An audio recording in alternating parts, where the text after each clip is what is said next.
but let's go to the beginning. Like, where exactly are you from, bro? I'm from I'm from Chicago. We moved down to Champaign when I was like 10. So I'm from 10, from me being 10 to like 23, I stayed down in Champaign. So what influenced you to come back to the city? Radio. This school, it was a school, Illinois Center for Broadcasting. I had found it. Because I had came back in '08 to go to Columbia. And then Columbia, I tried to go through their summer bridge program. It didn't go right. Long story about that fool shit. But yeah, that didn't go right with Columbia. So I ended up going to KCC. And KCC was just trying to charge me a whole bunch of bread. Yeah. Because they was like, I guess because it's a community college, you had to be from Chicago. And my ID had a Champaign address on it. Right. So they were just trying to charge me an extra $5,000. You just needed like, that address. Yeah, so I was like, fuck. I could have did it because I was staying in my auntie crib. So I could have did it, but I ended up going back to Champaign like, fuck it. You feel me? And then when it was like, when I got my bag right, it was like, shit, I'm going to go back. But I don't want to go to college though. You know what I mean? So I'm like, I need something quick, just hands-on shit that I need to be around the people. And that's how I found Illinois Center for Broadcasting. How was that experience going through there? Going through Illinois Broadcasting. It was dope, G, because I had found because it was people who did what you did, and it was people who came from where you come from. Like nigga, I listened because one of my professors was Beyonce Fox. Oh, so you was learning from a I've been hearing your voice on the radio all day. I know who you is. Did you always want to be in media? Nah, I had a love for football. So where did the love for media come from? So like in Champaign, like they had this thing, the Boys and Girls Club, and they had this thing called Beats, and this was the first time I ever went to a studio, and the guy Dr. Patterson was just showing us how to like make music, and like write lyrics and commercial shit, and from there I met another guy at the Boys and Girls Club who had his own like music thing going. He had his own music production, and he kind of like took us to the first radio station on U of I campus. Right. And after that shit just was like, okay. It just was in the back of my mind, like, I could do this. Yeah. But, you know, it's like a nigga hooping. What happened with the football? Because it sounded like you was a beast, just how you was like, man, I was on football. Bruh, like, I couldn't hoop. Like, all my homies hoop. Right. Like, all my homies hoop, G. But I couldn't hoop for nothing. You know what I mean? It wasn't in me. I couldn't do baseball. Baseball was another sport that was like, it was just boring. Yeah.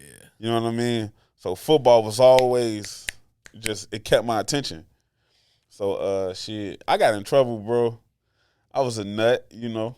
Every guy from the urban community, you know, we get lost in the streets. You feel me? I ain't get lost in the streets. It was just, you know, I got caught. I ain't even get caught, G. Motherfuckers came up to the school. That's why I don't like raps. Anyway, that's a long story too. But the nigga, the coach found out or whatever and was like, can't be on the team. No, hell no. You can't do that. You can't do that, my guy.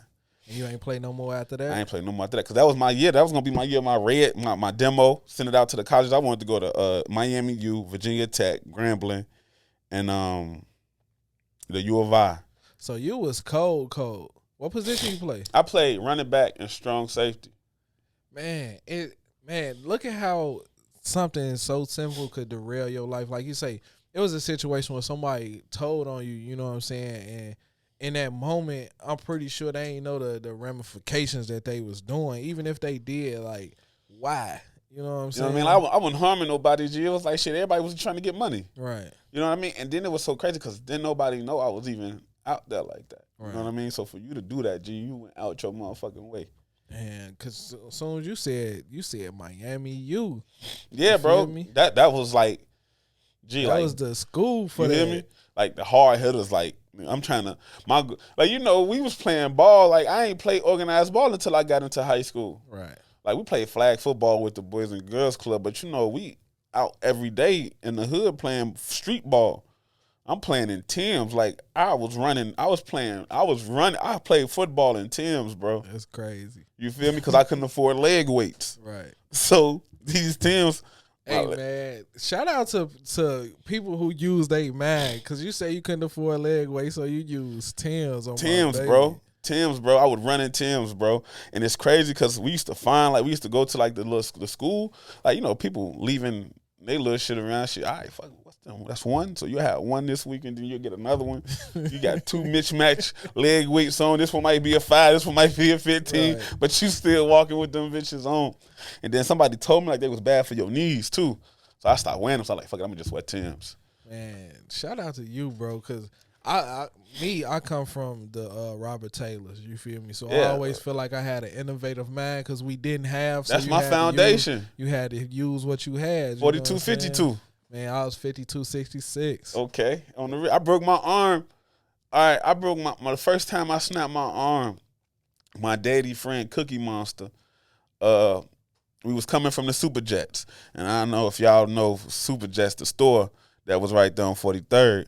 They just had like it was a field right there, and there was a gate, and he grabbed my arm the wrong way, man, and popped my wrist out. I was young. I had to be like 6. Shit. You know what I mean? But hell yeah, man. Like, I just love the projects, man. That's how I think I fell in love with music. That was my passion. That's where my passion for music come from. It always somebody outside blasting some music. You know what song I remember being played so vividly and riding in cars? What? Silk the Shocker and Mystical.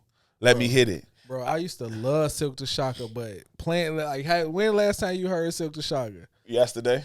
Bro was trash, bro. But think about it. Today he'd be that nigga, bro. Man, I love Silk the Shocker, bro. Today Silk could be lit. Yeah. Silk could drop a project right now and be turned.